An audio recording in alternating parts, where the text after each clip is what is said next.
안녕하세요. 공부하는 의사 손정식입니다. 오늘은 어큐트 하트 페일리어 환자 실제 오도에 대해 말씀드리겠습니다. 먼저 증례입니다.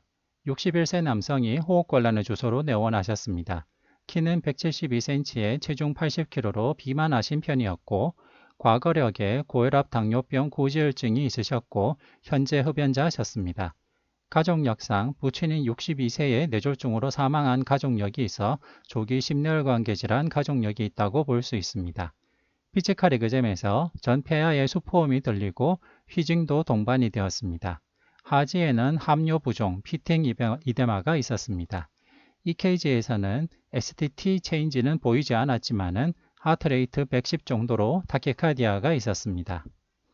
현재 드시는 복용약은 글리메피라이드 4mg QD, 시타글립틴과 메포민 복합제 하루 2번, 아테놀롤 50mg, 아톨바스타틴 10mg QD를 드시고 있었습니다.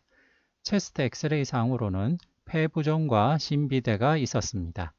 BP는 160에 90이었고 리피드 프로파일은 토탈 콜레스테롤 254, TG 318, HDL 콜레스테롤 40, LDL 콜레스테롤 152 정도였습니다. 패스팅 블러드 슈가는 148이었고 A1C는 8.1%였습니다. AST-LT도 약간 증가한 소견이 있었고 NT-proBNP는 1850으로 증가해 있었습니다.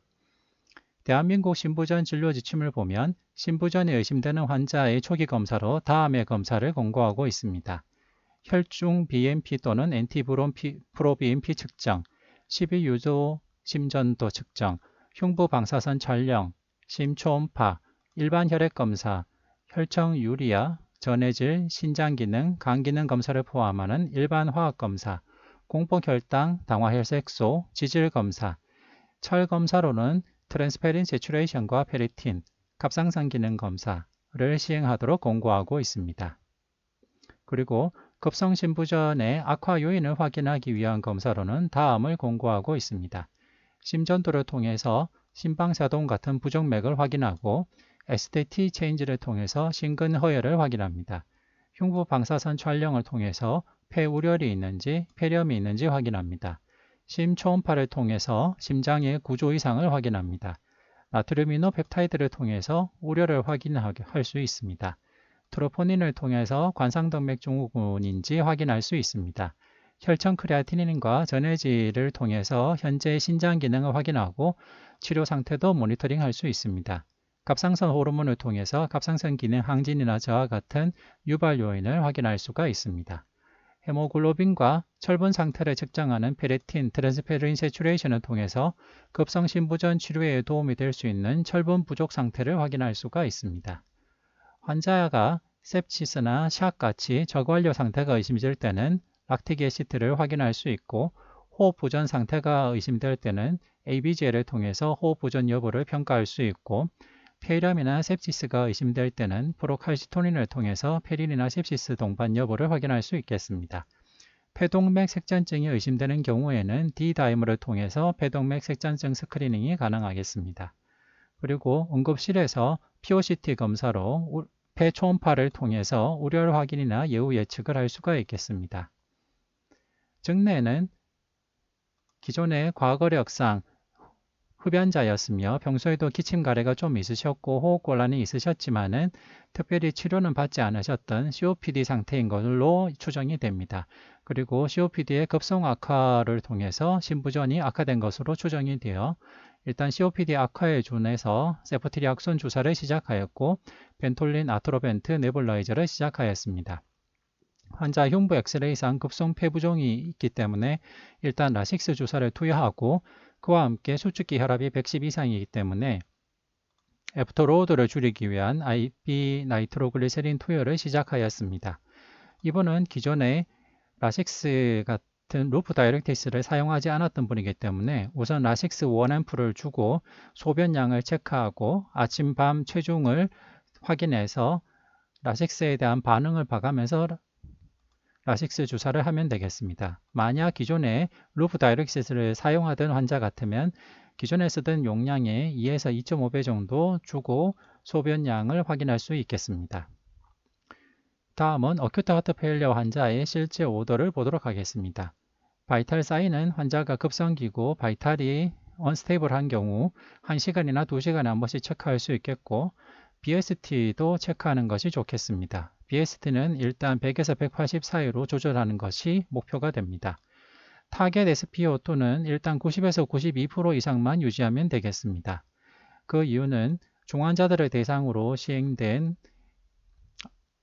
산소 투여 결과 컨저버티브 그룹처럼 SpO2를 94에서 98% 정도를 타겟으로 한 경우가 컨벤셔널하게 SpO2를 100 가까이 유지한 군보다 더 좋은 예후를 보여주었다는 연구가 있었고, 그리고 심근경색 환자를 대상으로 한 연구에서도 심근경색 환자들에게 추가적인 산소를 투여해서 SpO2를 99% 또는 그 이상 유지를 했을 때 전반적 예후에서는 차이가 없었지만은 통계적으로 유연하지는 않으나 총사망과 심근경색 재입원은 단기간 산소 투여군에서 비통계적으로 유효하진 않지만은 약간 증가한 것이 나타났기 때문입니다. 따라서 SpO2는 일반적으로는 92에서 94% 이상 유지하면 되겠고 98 이상으로 더 올라가지는 않도록 하는 것이 좋겠습니다. 그리고 환자가 호흡곤란이 있을 때는 베드레스트를 하게 되지만은 멘탈이 호전이 되고 호흡곤란이 호전되게 되면 잡고 서기 그리고 보조기 보행, 워더 앰뷸런션 같은 이런 활동을 가능한 조기에 하는 것이 환자의 sarcopenia를 막고 나중에 재활과 일상생활의 복귀에 더 도움이 되는 것으로 알려져 있습니다. 기존의 하트 페일리어 환자의 경우에는 일반적으로 저염식을 공고하는 것이 관행이었습니다만은 소디움 하트 페일리어 트라이얼 같이 심부전 환자에서 나트륨 섭취를 줄이기 위한 식이 중절을 철저하게 했을 때에도 나트륨 섭취가 환자의 클리니컬 이벤트, 즉 심혈관계 관련 입원이나 응급실 방문 또는 모든 원인에 의한 사망을 감소시키지 못하였다는 연구 결과가 있기 때문에 저염식의 경우에는 환자가 가능할 때, 환자가 톨러러블 할 때만 저염식을 하고 환자가 톨러러블 하지 않으면 무리한 저염식은 하지 않는 것이 좋겠습니다.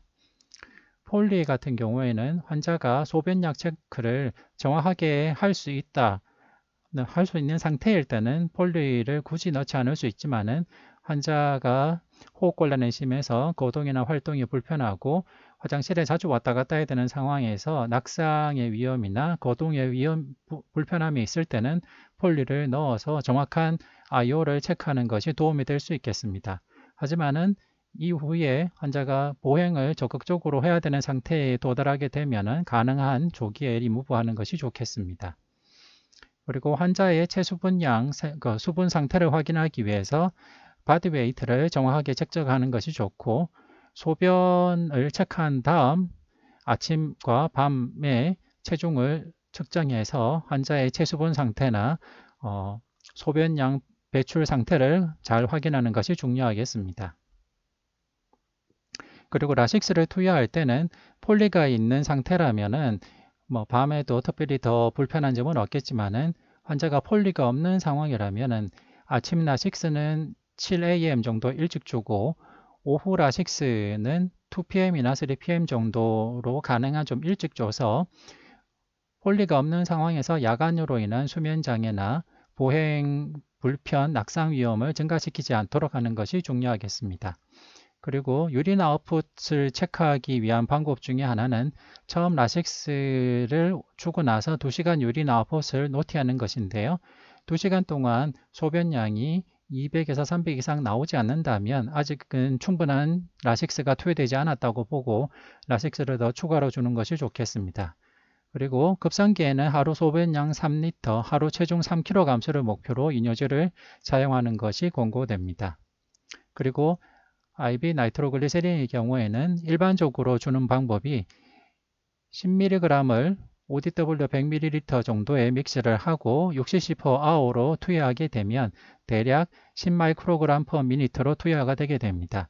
이럴 경우 환자의 혈압을 봐가면서 서서히 조절해서 환자의 급성폐부종이 호전될 때까지 또는 환자의 혈압이 너무 떨어지지 않을 때까지 투여할 수 있겠습니다.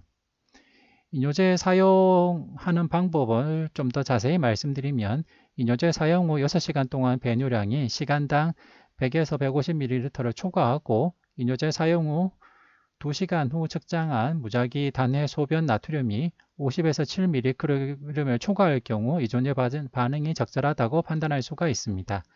다만 환자가 급성 폐부종이 심할 경우에는 6시간 동안 관찰하기 힘들기 때문에 프랙티컬하게는 2시간 동안 시간당 100에서 150ml 이상 나오는지를 보는 것이 일반적으로 사용되고 있습니다. 그리고 이뇨제 사용 24시간 이후에도 수분 저류가 지속될 경우 그리고 24시간 동안 소변량이 3리터 미만이라면 라식스를 더 추가로 투여할 필요가 있겠습니다.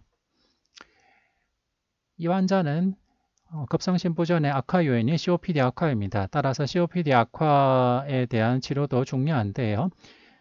이번의 경우 90일 내에 항생제 주사 사용력이 없기 때문에 세프트리악손 정도로 커버가 되겠습니다. 그리고 COPD 급성 악화의 경우에는 환자가 휘징도 들리고 할 때 메칠 PD를 투여할 수 있습니다. 메칠 PD를 투여하는 것이 환자의 증상을 호전시키는 데 도움이 되겠습니다. 그와 함께 환자가 메틸 PD를 사용하기 때문에 파모티딘 같은 것으로 위장관 보호를 조금 할 필요는 있겠지만은 판토포라졸 같은 PPI의 경우 상부 위장관 출혈에 의심이 되거나 과거력이 있지 않는 한 PPI까지는 권고가 되지 않습니다. 환자가 COPD의 급성 악화가 의심되기 때문에 벤톨린과 아토르벤트 같은 브론코다이레터 네볼라이저를 잘 사용하는 것도 중요하겠습니다. 이렇게 환자가 급성 폐부전이 서서히 호전되고 나면 포퓰러 드럭을 시작하는 것이 중요한데요. 포퓰러 드럭으로는 ACE 이니비터나 아니, 베타블로커, 스피로노락톤 같은 미네랄코르티코이드 리셉터 안타고니스트, SGLT2 이니비터가 되겠습니다. 이 포퓰러 드럭은 박출료 감소 신부전의 예후에 밀접하게 관련이 되어 있기 때문에 박출료 감소 신부전의 경우 포퓰러 드럭을 반드시 사용하는 것을 목표로 해야 됩니다. 자, 먼저 박출료 감소 신부전의 치료를 보도록 하겠습니다. 포퓰러 드럭을 사용할 때 장애가 되는 것이 혈압이나 신장 기능, 포타슘 레벨, 그리고 하트레이트가 되겠습니다. 혈압이 낮은 경우에는 일단 포퓰러 드럭 외에 혈압에 영향을 줄 수 있는 다른 약제를 중단하는 것이 중요한데요. 일반적으로 CCB 같은 다른 항고혈압 약제를 투여를 중단하는 것이 필요합니다. 그리고 체수분 상태를 잘 평가하고 만약 환자가 체수분 상태가 괜찮은데도 혈압이 계속 낮을 때는 심근병증 같이 카디악 아웃풋이 감소될 만한 다른 원인이 없는지 확인할 필요가 있겠습니다. 그리고 에스티메이티드 GFR이 낮은 신장 기능이 떨어진 상태 같으면 우선적으로 신독성 약제 투여를 중단하는 것이 좋겠고 신장 기능에 악영향을 줄 만한 다른 원인 질환을 확인해서 교정하는 것이 중요하겠습니다. 포타슘 수치가 높을 때도 약제를 사용하는 데 제한이 있는데요. 수치가 매우 높은 경우 심전도 검사를 해서 바로 조치가 필요한 치명적인 하이퍼칼레미아인지 확인할 필요가 있겠고 심전도 검사가 해서 특별한 이상이 없다면 헤몰로시스 같은 검사 오류의 가능성도 생각을 해야 되겠습니다. 그리고 라식스 같은 루프 다이렉티스를 사용할 때 포타슘 서플러먼트를 할 때가 많은데 이럴 경우에는 포타슘 서플러먼트를 중단하는 것도 중요하겠고 포타슘 바인더 같은 약도 사용하는 것이 도움이 될 수 있겠습니다. 심박수가 낮을 경우에는 심전도를 실시하고 다른 심박수 저하 약제를 중단하는 것이 필요합니다. 예를 들면 하트 페일리어 환자의 경우에는 베라파민이나 딜티아진 같은 약제는 중단하는 것이 좋겠습니다. 그리고 하이 디그레이비 블락이 있을 경우에는 페이스메이커 같은 다른 적절한 치료를 고려할 필요가 있겠습니다. 포퓰러 드럭을 사용할 때 우선적으로 고려해야 될 것은 혈압과 사고체 여과율 같은 신장 기능인데요. 만약 사고체 여과율이 정상 범위이고 SBP가 110 이상이라면 ACE-인히비터나 아니, 베타블로커, 스피로노락톤, SGLT2 이니비터를 처음부터 다 4제를 로도즈로 시작하는 것이 충분히 가능합니다. 예를 들면 엔테레스토 50mg BID, 카베딜롤 3.125 BID 또는 비소프롤롤 1.25 QD 또는 스피르락톤 바나린 12.5mg, 바글리포로진이나 다바글리폴로진 10mg 둘 중에 하나를 이렇게 처음부터 사용하는 것도 가능합니다. 즉, 급성 신부전 상태의 환자가 왔을 때 우선적으로 라식스를 사용하고 SBP가 110 이상이면은 IV 니트로글리세린 같은 것을 통해서 애프터로드를 줄여서 폐부종이 호전된다면 폐부종 호전 경과를 보일 때는 다음부터는 SBP가 110 이상이고 에스트베트드 GFR이 정상 범위라면 이 포퓰러 드럭을 저용량이라도 다 같이 스타트를 하는 것이 도움이 되겠습니다. 그리고 만약 SBP가 110 미만으로 혈압이 좀 낮은 경우에는 포퓰러 드럭에서 포퓰러 드럭 외에 혈압을 낮출 수 있는 다른 약물, 라식스나 CCB 등 같은 다른 약물들을 먼저 감량 또는 중단하는 것이 좋겠고, 혈압에 영향을 미칠 가능성이 적은 약제들은 우선적으로 쓰되 제일 우선적으로 쓸 수 있는 약은 SGLT2 이니비터가 되겠고, 그 다음은 스피로노락톤 저용량이나 베타블로커 저용량을 스타트하고 환자의 상태와 SBP를 봐가면서 추후에 ACE 이니비터나 ARNI를 추가할 수 있겠습니다. SGLT2 이니비터 같은 경우에는 혈압에 미치는 영향도 적고 신장 기능에 미치는 영향도 급성기에 일시적이기 때문에 대부분의 경우 우선적으로 스타트를 할 수가 있습니다.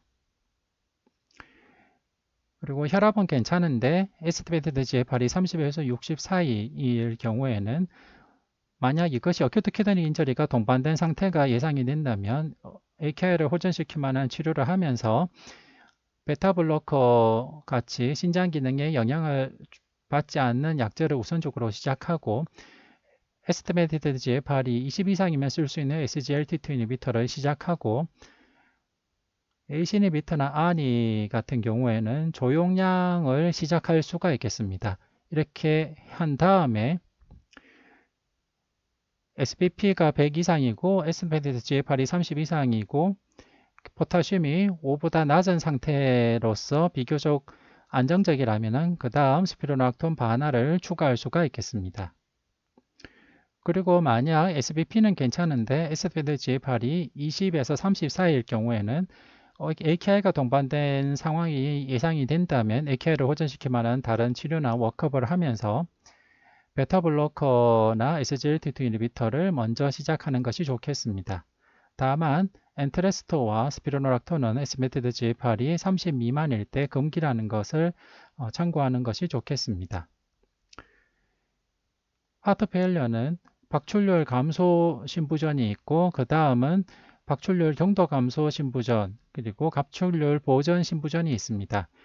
박출률 경도 감소 신부전과 박출률 보전 신부전의 경우는 치료 방법이 유사한 것들이 있는데요. 우선 박출률 경도 감소 신부전 치료의 경우 SGLT2 이니비터는 당뇨병 유무와 관계없이 신부전으로 인한 입원 또는 심혈관계 사망을 감소시키기 위해서 투여하는 것을 권고하고 있고 ARNI는 신부전으로 인한 입원 또는 심혈관계 사망을 줄이기 위해서 투여하는 것이 타당하다라고 권고하고 알도스테론 기란제는 신부전으로 인한 입원 또는 심혈관계 사망을 줄이기 위해서 사용하는 것이 도움이 될 수 있다라고 권고하고 있습니다. 전반적으로는 에비던스 레벨이나 레커멘데이션 그레이드가 박출률 감소 신부전보다는 레커멘데이션 레벨이 좀 낮기는 하지만은 전반적으로 포퓰러 드럭을 사용하는 쪽으로 권고를 하고 있습니다. 다만 박출률 보전 신부전의 경우에는 SGLT2 이니비터만 클래스 1 레벨 오브 에비던스 B로 권고가 되고 있고 그 외에 ARNI의 경우에는 클래스 2A 정도로 권고가 되고 있습니다. 따라서 박출률 경도 감소 신부전이나 박출률 보전 신부전의 경우에는 대한민국 지침에서는 클래스 1으로 권고되고 있는 SGLT2 이니비터를 우선적으로 먼저 사용을 하고 그 다음은 엔트레스토를 고려할 수 있습니다. 다만 엔트레스토는 현재 보험급여가 가능한 것이 좌심실 박출률이 40% 이하인 신부전 또는 급성 비보상성 신부전으로 입원 후 안정된 환자에서 가능하기 때문에 엔트레스토 같은 경우에는 급성 비보상성 신부전으로 입원하셨던 환자가 나중에 외래로 오셨을 때는 보험으로 사용할 수가 있겠습니다.